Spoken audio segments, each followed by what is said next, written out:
Hello bachcho, let's read the question. The question says draw a neat diagram showing the distribution of photosystem 1, photosystem 2 and ATPase complexes in the thylakoid membranes. Question में हमें बोला है कि हमें एक diagram draw करना है जिसमें PS1, PS2 और ATPase कॉम्प्लेक्सेस रिप्रेजेंट कर पाए हम इन द थाइलाकॉइड मेम्ब्रेन्स। तो इस क्वेश्चन में जो हमारा की कॉन्सेप्ट यूज हो रहा है वो क्या है? Chemiosmotic hypothesis. Key concept is chemiosmotic hypothesis। Chemiosmotic hypothesis किसने डिस्क्राइब की? तो ये हाइपोथेसिस डिस्क्राइब की थी पीटर मिटशेल ने इन द ईयर 1961। केमियोस्मोटिक हाइपोथेसिस में क्या बताया गया है कि एटीपी की सिंथेसिस कैसे हो रही है due to the development of a proton gradient.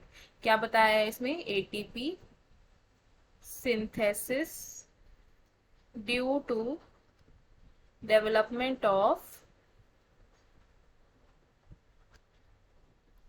proton gradient। proton gradient। और केमियोस्मोटिक हाइपोथेसिस यानी कि अब क्लोरोप्लास्ट में एटीपी सिंथेसिस कहाँ होती है? In the thylakoid membrane. Thylakoid membrane. और जब एटीपी सिंथेसिस होती है in the thylakoid membrane of chloroplast तो इसे हम क्या कहते हैं? इसे हम कहते हैं फोटोफॉस्फोराइलेशन। Photo phosphorylation. तो अगर हम डायग्रामेटिकली देखें जो जो कंपोनेंट्स इंक्लूड होते हैं इस सिस्टम में, अब एटीपी सिंथेसिस इन थैलाकॉइड में कौन कौन से कंपोनेंट्स इंक्लूड होते हैं? हमारे फोटो सिस्टम्स PS1 एंड 2 दोनों ही, electron transport system, electron transport systems. Electron transport system में हमारे 3 कैरियर्स हैं। वो कौन कौन से कैरियर्स होते हैं? प्लास्टोक्विनोन,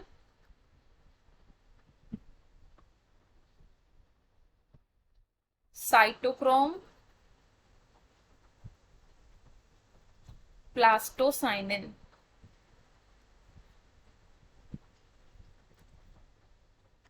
और क्या इंक्लूड होता है हमारा? एटीपी एज, एटीपी एज या फिर हम इसे क्या बोलते हैं? ATP synthase. एटीपी सिंथेस क्या है? एक कॉम्प्लेक्स है जो कि प्रोटोन ग्रेडियंट से एटीपी को सिंथेसाइज करने में हेल्प कर रहा है। एटीपी सिंथेस के 2 पार्ट्स होते हैं। ये 2 पार्ट्स कौन कौन से होते हैं? These are F0 component and F1 component. अगर हम डायग्रामेटिकली समझे तो ये क्या है? हमारी थाइलाकॉइड मेम्ब्रेन है। थाइलाकॉइड मेम्ब्रेन के जो आउटर साइड है वहां पर क्या होता है? स्ट्रोमा है। और इनर साइड ये ल्यूमेन है। ल्यूमेन में प्रोटोन की कॉन्सेंट्रेशन कैसी है? हाई है।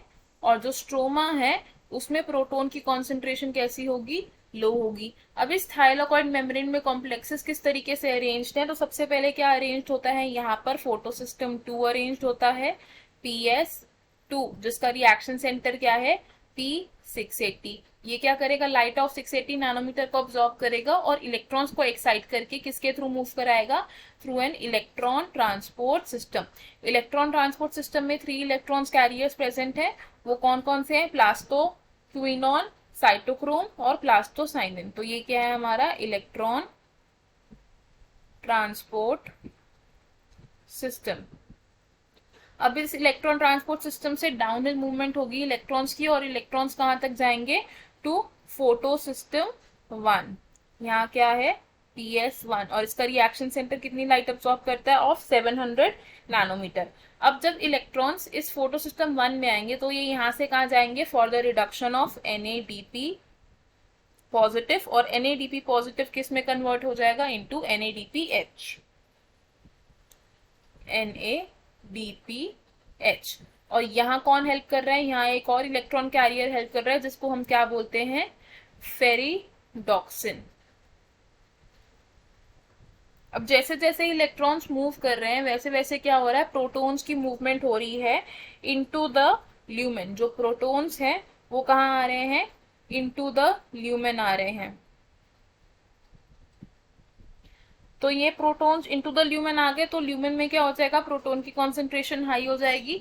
अब जो कॉम्प्लेक्स एटीपी सिंथेसिस में सबसे ज्यादा हेल्प करता है वो क्या है, हमारा एटीपी सिंथेस है। एटीपी सिंथेस क्या करता है, यहाँ पर अरेन्ज्ड होता है, ये क्या है हमारा, दिस इज F0, और इसके नीचे क्या प्रेजेंट होता है, F1। तो ये हमारा एटीपी सिंथेस कॉम्प्लेक्स है। ये एटीपी सिंथेस क्या करेगा, यहां से प्रोटॉन्स जो आएंगे वो प्रोटॉन्स की हेल्प से फॉस्फोराइलेशन करेगा, और जो एडीपी है वो कन्वर्ट हो जाएगी एटीपी में। तो हमें हमारे क्वेश्चन का आंसर मिल गया, हमने एक डायग्राम ड्रॉ किया। I hope you understood it well. All the best, thank you.